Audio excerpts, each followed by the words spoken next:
Bonsoir à tous.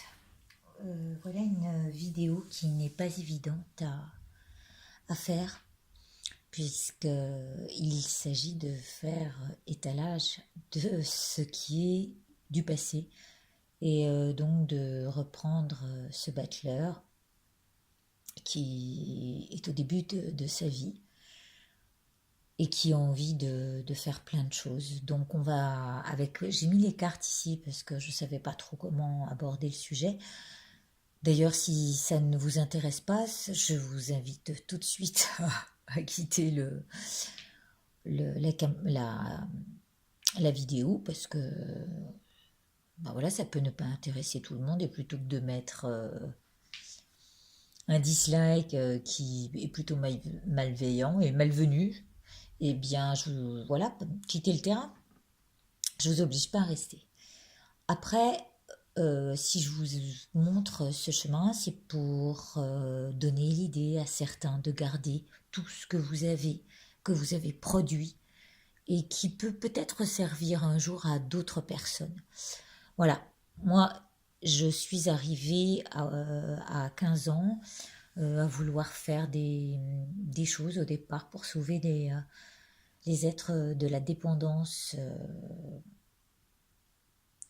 alcoolique ou de drogue. Pourquoi? J'en sais rien. Tout ce que je sais, c'est que quand je regardais la télévision ou que je voyais un film qui m'arrachait les tripes, j'avais qu'une envie, c'était surtout pas d'aller dans ce milieu, ou plutôt de sortir cette personne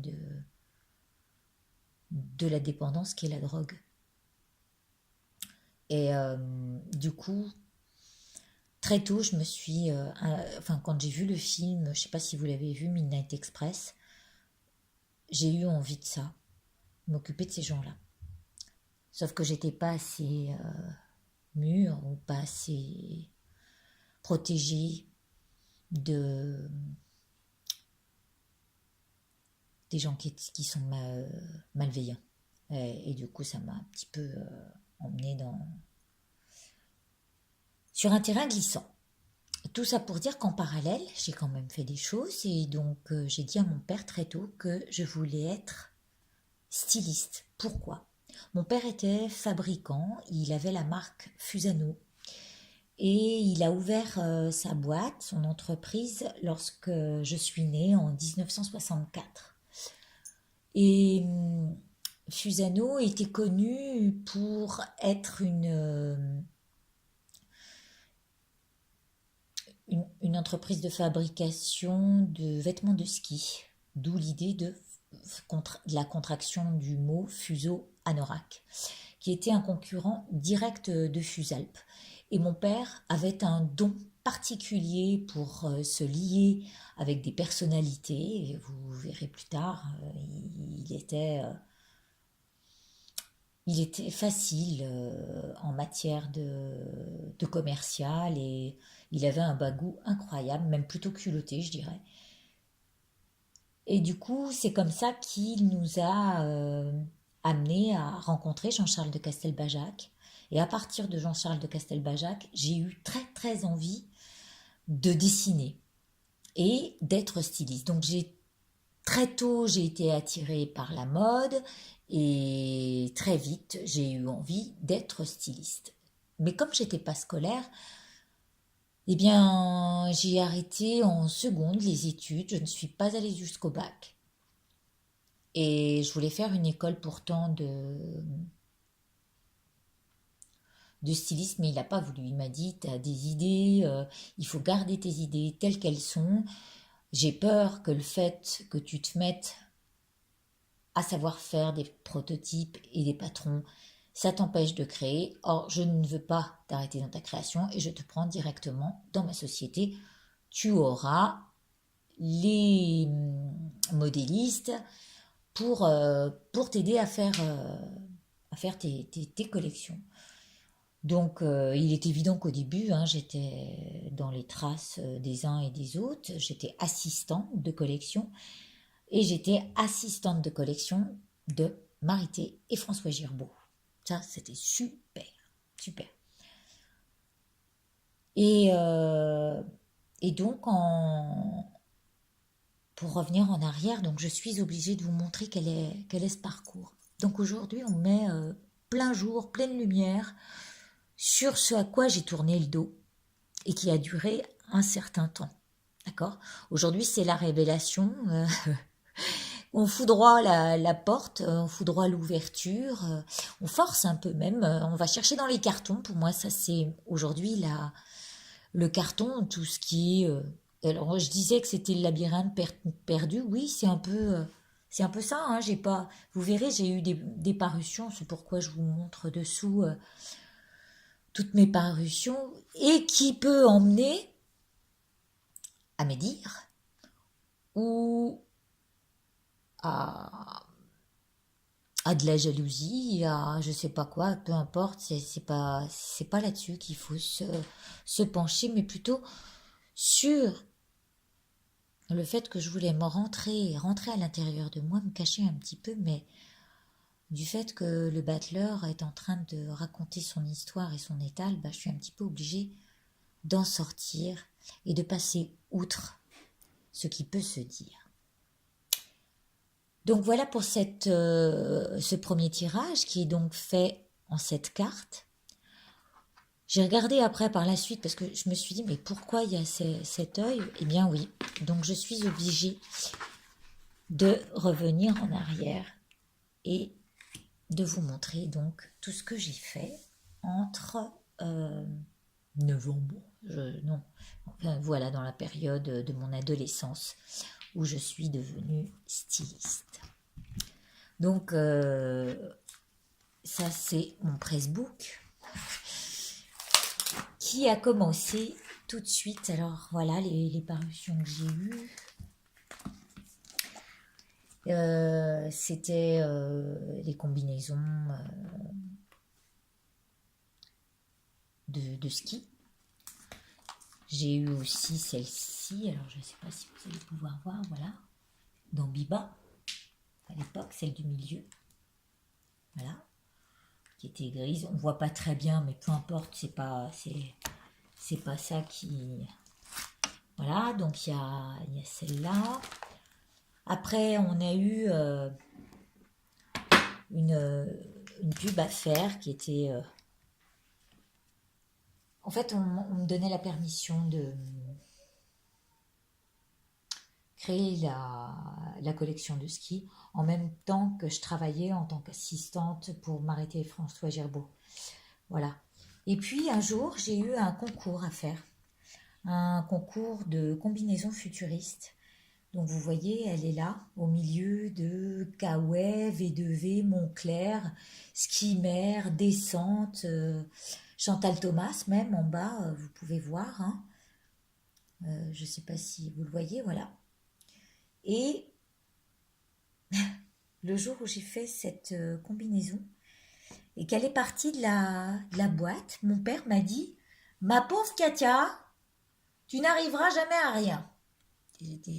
Ça m'a fait beaucoup de mal, hein, parce que bien sûr, je me suis dit « Il est dur avec moi quand même ».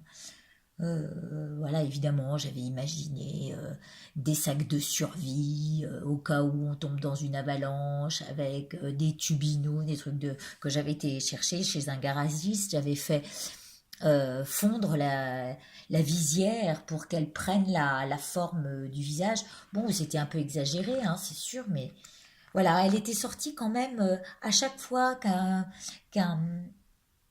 comment on appelle ça, qu'un magazine sortait qui parlait de Fusano, c'était en grand. La voici encore dans, voilà, dans VSD, d'accord. Et là, je peux vous dire que mon père, il n'en est pas revenu. Il m'a dit, bon d'accord, mais à culpa, je te donne une prime, d'accord. Après, voilà, j'ai eu une parution dans Elle. C'était ce pantalon qui se mettait par-dessus un autre pour éviter d'être mouillé quand on tombait. Alors ça date de 84, hein, d'accord. Ici encore, un gilet avec des manches amovibles, comme on a pu le voir. Ça, c'était donc dans le Madame Figaro. Après, ah oui, j'aimais bien cette collection-là. Avec cette collection-là, eh bien, mais là, c'était quand même un peu plus tard. Hein. Là, ouais, on arrive vers les 20 ans. Là, je suis déjà à Paris. Donc, bon, on va s'arrêter après que je sois partie de chez Fusano parce que du coup, il s'est passé des choses à partir de cette collection-là où je suis allée me présenter chez Ungaro et qui me dit j'en ai rien à foutre de votre pressbook. Ça ne m'intéresse pas. Il voulait me faire balayer. Il voulait me donner à l'époque 2 000 francs par mois alors que mon loyer était à 2 800 francs. Et il me disait, de toute façon, vous allez, au départ, vous allez nous servir de larbin, vous allez balayer. Enfin, voilà. C'était pas très mirobolant. J'ai eu la page de couverture de 20 ans, toujours avec la même collection. Ici, vous la voyez encore dans le milieu du magazine. D'accord? Elle était donc en page de couverture. Et puis, voilà, donc le fait, ça c'était les dessins de François Gerbeau, j'adore. Et donc voilà, j'étais à travailler à leur côté, à faire les défilés pendant des années, et j'ai eu la chance de participer à des grands défilés de mode, comme celui de Thierry Mugler, de côtoyer donc Asdin Alaya, c'était un grand bonheur de connaître tous ces gens. Et puis en même temps, on a eu créé Presqu'île, d'accord? Presqu'île, ça c'est quand je suis partie à Paris. Donc on reviendra là-dessus quand ce sera temps. Voilà, ça c'est la deuxième partie du chemin, quand je me suis retrouvée à Paris. Mais du coup, pour vous montrer quelques dessins, alors j'ai eu fait des robes de mariée.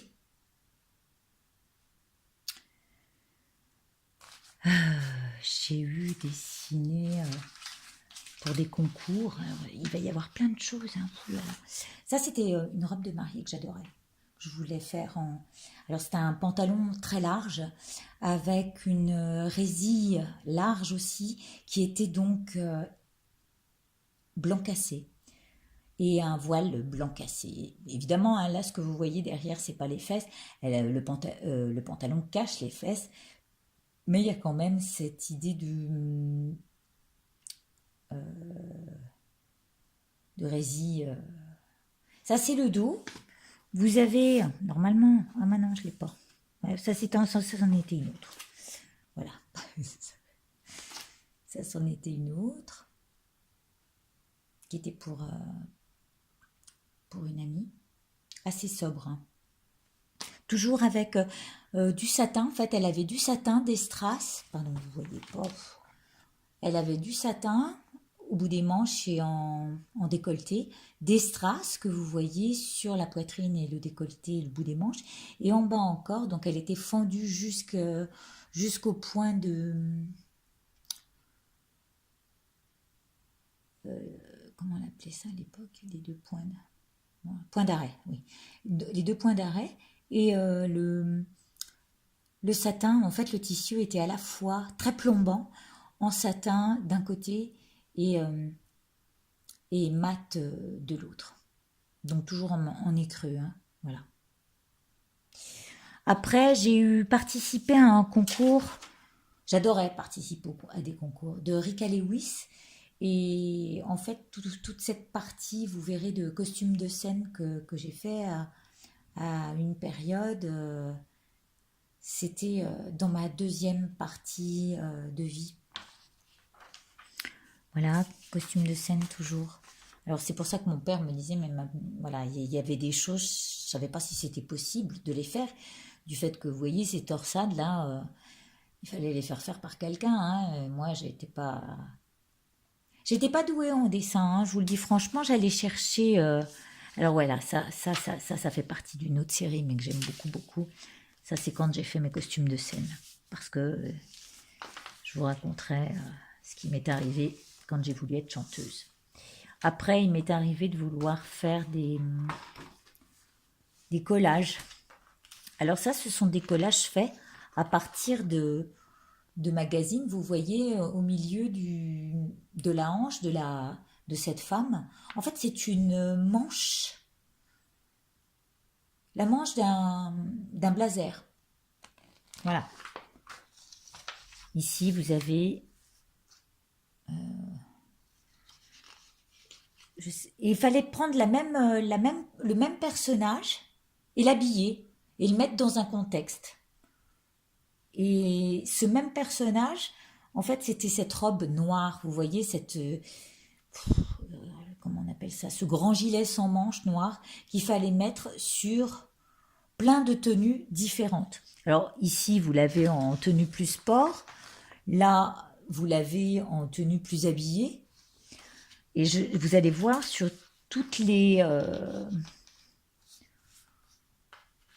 sur tous les découpages, parce que ce sont des découpages, voilà, des présentations, il fallait l'avoir autrement. C'est vieux, hein, tout ça. Hein. La vache. Voilà, bah, je dis la vache, mais voilà, il y a une vache. Vous voyez. Voilà. Ça, c'est ce à quoi j'ai même m'occuper. Là encore, toujours la même robe avec un short et des breloques au bout du short. Oh, ça avait un certain style. Ici, c'était, alors là, carrément très habillé, mais en même temps très sexy. J'aimais bien aussi donner une certaine ambiance à mes dessins. Hein. Ici encore. Là, c'était, vous imaginez bien que ce genre de robe n'existe pas. J'ai utilisé même un verre ou un vase qui est en rose, là, vous voyez, pour faire la robe et le bijou. Et vous avez le dos à chaque fois? Non, pas à chaque fois. Et puis la dernière, que je vous montre. Voilà. J'étais pas, sincèrement, hein, j'étais pas douée. Regardez les pieds. Comment je les ai fait. C'est drôle. Qu'est-ce que c'est drôle. Alors là, ça, c'était la tenue branchée. L'autre, comment je l'ai appelée? Bah, elle n'a pas de nom. L'autre, celle-là, c'est la tenue de soirée. Et tout ça, c'était des concours auxquels je participais. Comme un jour, je me suis amusée à écrire, parce que j'écrivais déjà. Et c'était le jour de la fête des mères. Et Cartier avait demandé à ce qu'on écrive un poème pour la fête des mères, ou la Saint-Valentin. Non, c'était plutôt la Saint-Valentin. Et je l'ai écrite j'ai écrit ce poème à ma mère. Et j'ai gagné un beau foulard en soie pour elle. Là, c'est la tenue de ville. Voilà, bon, ça, on a passé ce moment. Et puis, ah oui, non, mais ça fait partie de Paris aussi. Donc, on reviendra sur Paris. Parfois, je vous montrerai les dessins, mais ça, j'adore. Enfin, j'adore, oui, c'était mes tenues de scène très... J'avais envie de rentrer, en fait, quand je suis allée à Paris, à l'école Berceau. Mais comme j'avais pas mon bac, eh ben, j'ai été refusée. Donc, je n'ai pas pu continuer à faire des costumes de scène. Et je vous raconterai la suite des événements, parce que alors, du coup, je sais plus, on était dans le début du parcours. Et du coup, je vais vous inviter à regarder la suite de mon tirage ici.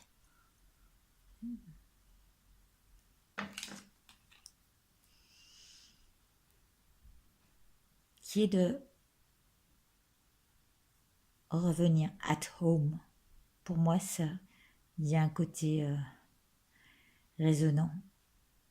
Revenir at home, en soi, pour concrétiser, pour matérialiser. Et surtout, gardez-les bien vos petites créations. Un jour ou l'autre, on ne sait jamais ce qui peut arriver. Quand ça arrive à maturité, voilà. Je crois qu'on va arrêter notre petite vidéo là et vous avez une première idée de ce parcours que j'ai entamé et que je vous étale petit à petit, comme le battleur qui sort de son chapeau. Quelques petits lapins, tout ce qui est doux à mon cœur quand même. Et dont parfois je suis contente de